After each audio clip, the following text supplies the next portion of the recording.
Assalamualaikum warahmatullahi wabarakatuh. Alhamdulillahirabbil alamin. Allahumma shalli ala Muhammad wa ala ali Muhammad. Semoga apa yang disajikan bermanfaat untuk kehidupan kita semua. Sukses dan selamat dunia akhirat. Allahumma amin. Kita akan lanjutkan kajian kitab Ayyuhal Walad yang ditulis oleh Imam Ghazali rahimahullah, seorang ulama yang sudah kita kenal keluasan ilmu, akhlaknya dan ibadahnya serta kedudukannya di sisi Allah Subhanahu wa taala berdasarkan mimpi-mimpi orang-orang yang soleh tentang beliau rahimahullah. Kita akan melanjutkan kajian dari bab sebelumnya. Bab sebelumnya kita masih di awal surat yang ditulis oleh sang murid kepada Imam Ghazali rahimahullah, dan kita membahas dua hal. Yang pertama, kita telah membahas tentang keutamaan khidmah atau melayani ulama, melayani guru. Kemudian yang kedua, keutamaan, kemuliaan orang yang memberi nama anaknya Ahmad atau Muhammad, atau orang yang mempunyai nama Ahmad atau Muhammad. Kita akan lanjutkan pada bagian selanjutnya dari kitab ini. Semoga Allah berkati kita semua. Bismillahirrahmanirrahim. I'lam anna wahidan minal talabatil mutaqaddimin lazama al-khidmat al-syekh al-imam Zainuddin Hujjatul Islam Abi Hamidin Muhammad ibn Al-Ghazali rahimahullah, واشتغل بتحصيل وقراءة العلم عليه حتى جمع من دقائق العلوم واستكمل فضائل النفس. Dikatakan oleh murid yang menulis buku ini, menulis surat ini, bahwasannya salah seorang dari murid terdahulu Imam Ghazali yang tekun belajar kepada Imam Ghazali, melayani Imam Ghazali, khidmah kepada Imam Ghazali, wastaghala bitahsil, murid ini betul-betul menyibukkan diri untuk mendapatkan ilmu dengan mengamalkannya, menghafalkannya, baik ilmu zahir maupun ilmu batin. Hatta jamaah min daqaiqil ulum, dia menguasai bukan sekedar ilmu yang zahir, tapi sampai ilmu-ilmu yang detail, ya, ilmu-ilmu yang mungkin jarang dibahas orang, murid ini sudah mempelajarinya. Wastakmala fadailan nafas, dia telah berusaha semaksimal mungkin menyempurnakan, ya, jiwanya agar menjadi mulia, hal-hal yang membuat jiwanya menjadi mulia. Dia mendidik hatinya agar bersih, ya, dia mendidik jiwanya agar bisa layak mendapatkan cahaya ilahi. Fadailan nafas, hal-hal yang membuat jiwa itu jadi mulia, dipelajari dan diamalkan. Artinya murid yang satu ini bukan sembarang murid. Murid ini alim, murid ini soleh, murid ini ahli ibadah. Nah, pada perjalanannya sang murid merasakan kegalauan, ya, kegalauan karena dia orang yang alim, dia orang yang pandai, dia orang yang mengerti apa yang harus dilakukan untuk menuju Allah Subhanahu wa taala. Thumma innahu tafakkara yawman fi hali nafsihi wa khatara ala balihi faqala.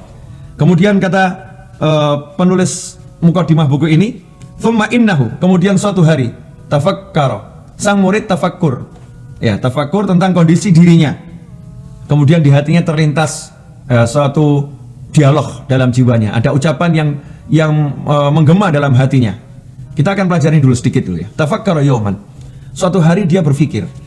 Buah pikirnya satu hari ini menjadi karya yang besar nih, Ayyuhal Walad. Karya Ayyuhal Walad ini karena sang murid mau merenung sesaat, ya, mau diam sejenak berpikir. Makanya dikatakan tafakkur sa'ah khair min ibadah sanah. Bertafakkur satu saat, bertafakkur sejenak bertafakkur, sejenak merenung, itu lebih utama daripada ibadah setahun. Ya, contohnya ini, seorang orang yang alim, orang yang soleh, dia merenung tentang dirinya, hasil renungannya itu membuahkan karya dari seorang ulama besar, yaitu Imam Ghazali rahimahullah. Dan banyak karya-karya besar di jagat raya ini karena orang yang mau merenung. Karena itu ikhwani rahimakumullah, mari kita diam sejenak, kita renungkan kondisi diri kita, umur kita sampai saat ini, apa yang sudah kita hasilkan, apa yang sudah kita lakukan. Kita ini menuju akhirat, ya, menuju alam yang di situ hanya ada dua, bahagia atau celaka selama-lamanya. Tentunya kita pengen bahagia selama-lamanya, maka kita harus merenung, ya. Kalau ulama mengajarkan tiap hari sempatkan untuk merenung, sesaat sebelum tidur atau bangun di tengah kegelapan malam, merenung walaupun cuma sebentar. Apa yang kita lalui, apa yang kita lewati, kita renungkan betul. Kita mau kemana dan kita di mana. Insya Allah renungan itu lebih utama daripada kita sholat ribuan rakaat tapi nggak ada perenungan, sehingga kita nggak ngerti, ya, nggak ngerti tujuan hidup kita, nggak ngerti jalan kita. Bisa jadi orang sholatnya banyak, tapi dia masih tersimpan riya di dalam hatinya, ujub dalam hatinya, bangun malam hari, dia merasa hanya dirinya yang bangun, dia merasa lebih hebat dari orang lain, ujub ini tersimpan dalam hati. Tapi kalau orang mau merenung, dia akan tahu, ya Allah, saya punya kekurangan ini, ya Allah, saya punya kekurangan ini, ya Allah, saya akan begini, ya Allah, saya akan begitu. Ini hasil renungan. Karena itu dikatakan tafakkur sa'atin khairun min ibadah sanah. Tafakkur sesaat lebih utama daripada ibadah setahun. Nah, saat merenung muncul ucapan dalam hatinya. Ucapan dalam hati ini ya sama dengan ucapan lisan, bahkan lebih tajam. Ucapan hati itu lebih tajam daripada ucapan lisan. Karena ketika hati berbicara akan menembus jiwa yang lain.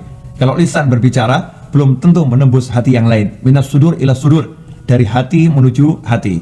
Karena itu dikatakan orang kalau hatinya berbicara sebetulnya lisannya juga berbicara. Makanya dalam majelis kita disuruh diam. Diam itu artinya betul-betul diam, hatinya juga diam mendengarkan. Karena ada orang yang lidahnya nggak bergerak, diam, tapi dia nggak mendengarkan, hatinya berbicara sendiri. Ini namanya belum diam, itu masih bicara. Kalau di majelis ilmu kita belajar kepada orang lain, duduk bersama orang tua, mendengarkan ucapannya, dengarkan dengan hati dan dengarkan dengan telinga, sehingga betul-betul tidak ada yang berbicara kecuali lawan bicara. Faqala, kemudian sang murid ini berkata dalam hatinya, inni qara'tu anwa'an minal ulum. Saya udah baca banyak ilmu. Anwa'an minal ulum, berbagai jenis ilmu. Fikih, tasawuf, tafsir, balaghah, nahwu, sharaf. Ya, ilmu macam-macam yang ada dalam agamanya Allah Ta'ala sudah dipelajari. Wa saraftu ray'ana umri ala ta'allumiha wa jam'iha. Dan saya sudah mencurahkan segenap umur saya untuk mempelajarinya wa jam'iha, dan mengumpulkan ilmu tersebut. Karena orang dulu mau dapat ilmu itu tidak mudah. Ya, cari ulamanya jauh, kadang ulamanya tinggal di atas gunung, ya kadang di tengah hutan. Dulu belum ada buku yang dicetak, buku masih ditulis tangan, kadang hanya dapat satu jilid dari sekian jilid yang dimiliki orang-orang, kadang dapat dari fulan satu jilid, kemudian menyalinnya dari fulan satu jilid dan menyalinnya, menulis dengan tangannya sendiri. Nggak mudah. Kalau kita ingat Imam Syafi'i rahimahullah, bahkan beliau itu menulis ilmu dari pecahan-pecahan tembikar, ditulis di tembikar-tembikar itu, pecahannya itu, pecahan genting dan sebagainya, ditulis di situ ilmu. Belum ada kertas banyak, kertas masih mahal. Kemudian buku juga belum dicetak. Nggak mudah bagi orang terdahulu untuk mendapatkan ilmu dan mengumpulkannya. Tapi beliau rahimahullah punya semangat yang luar biasa. Wal ana yang bagi an a'lama. Kata sang murid, sekarang ini saatnya aku harus mengetahui ayyanau'iha yanfa'uni ghadan wa yu'annisuni fi qabri. Mana ilmu yang nanti manfaat untukku, dan mana ilmu nanti yang bisa menjadi teman yang menyenangkanku di kubur. Masya Allah. Ini perenungan yang harus kita lakukan. Perbuatan kita ini yang mana yang akan manfaat di kubur nanti? Ya saat kita sendiri, nggak ada teman, sendirian, menghadapi alam yang begitu luas. Mana amal yang akan menjadi manfaat buat kita? Mana ilmu yang nanti bisa menemani kita dan menyenangkan? Karena ada yang menemani tapi menyeramkan, menemani tapi menakutkan di kubur itu. Mana yang akan menemani dan menyenangkan kita? Ini harus kita renungkan, saudara-saudara yang dimuliakan Allah Subhanahu wa taala. Jangan sampai kesibukan kita, diam kita, gerak kita, harta kita, ilmu kita, perbuatan kita, naudzubillah min dzalik, bukan menjadi teman yang menyenangkan, tapi teman yang akan menyiksa, teman yang akan menyeramkan, teman yang akan mengganggu kita di alam kubur. Naudzubillah min dzalik. Semoga Allah taala menyelamatkan kita semua dari teman yang seperti itu. Nah, ini sang murid merenung, mana ini ilmu yang manfaat? Ya, mana ilmu yang manfaat? Karena ilmu itu kalau nggak manfaat bahaya. Sampai-sampai baginda Muhammad SAW sendiri berdoa, Allahumma inni a'udzubika min ilmin la yanfa. Ya Allah, aku berlindung kepadamu dari ilmu yang tidak bermanfaat. Wa ayyaha la yanfa'u hatta atrukahu. Mana ilmu yang tidak manfaat, saya akan tinggalkan ilmu tersebut. Ini kalau ada kerjaan nggak manfaat, tinggalkan, cari kerjaan yang manfaat. Ya, kalau ada cita-cita nggak manfaat, tinggalkan, cari cita-cita yang manfaat. Apa itu manfaat? Yang bisa membuat Anda senang di kubur, yang buat kita senang di kubur, yang buat kita selamat di kubur, itu yang manfaat. Kalau nggak bisa buat senang, nggak bisa buat kita tentram di alam kubur, semua itu tidak manfaat. Kama qala Rasulullah sallallahu alaihi wasallam, Allahumma inni a'udzubika min ilmin la yanfa'. Sebagaimana telah disampaikan oleh baginda Muhammad SAW dalam hadis yang diriwayatkan oleh Imam Muslim, ya Allah, aku berlindung kepadamu dari ilmu yang tidak bermanfaat. Fastamarat lahu hadhil fikrah. Renungan sesaat tersebut ternyata terus tidak hilang dari hatinya, ya tidak hilang dari jiwanya. Hatta kataba ila hadratis Syekh Hujjatul Islam Muhammadin Al-Ghazali rahimahullah istifta'an wa sala anhu masailah wal tamasa minhu nasihatan wa du'a. Sang murid kemudian menulis surat kepada Imam Ghazali.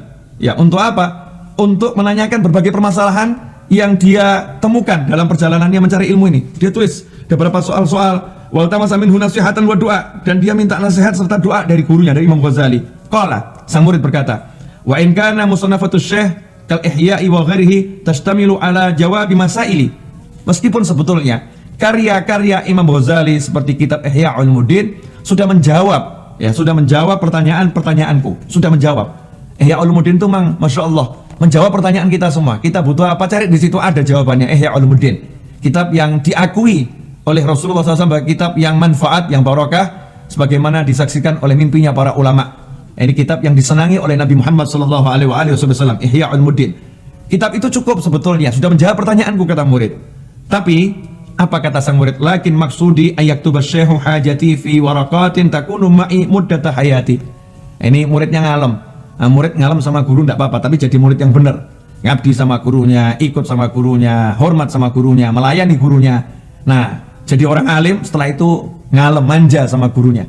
Ngomong, saya ini pengen guru saya ini nulis jawaban saya di kertas. Artinya pengen dibuatkan buku khusus, ya, yang nanti buku ini bisa ikut bersamaku sepanjang perjalanan hidup, akan jadi bekalku sepanjang perjalanan hidupku ini. Waraqat takunu ma'i muddata hayati wa amalu bima fiha muddata umri insyaallah ta'ala. Dan aku sepanjang hidup akan mengamalkan isinya insyaallah. Ya, isi dari buku yang ditulis oleh guruku yang merupakan jawaban surat yang kutulis ini. Luar biasa. Minta sama ulama bukan minta duit. Minta sama ulama bukan minta urusan dunia nih. Ini mintanya urusan akhirat. Dituliskan jalan menuju akhirat biar selamat. Dan yang minta dituliskan ini orang yang udah baca Ihya Ulumuddin, orang yang udah baca karya-karya Imam Ghazali, masih haus ilmu, masih takut akan kuburnya. Lantas bagaimana dengan kita, saudara-saudara yang dimuliakan Allah Subhanahu wa taala? Semoga kajian singkat ini mencerahkan saya pribadi khususnya, keluarga saya, dan seluruh umat Islam dimanapun Anda berada, khususnya Anda yang lagi menemani saya di layar monitor ini. Semoga keberkahan menyertai kita semua, dan semoga kita mendapatkan syafaatnya ulama, khususnya Imam Ghazali rahimahullah. Wassallallahu ala sayyidina Muhammadin wa alihi wasallam. Alhamdulillah rabbil alamin. Kurang lebihnya mohon maaf. Wassalamualaikum warahmatullahi wabarakatuh.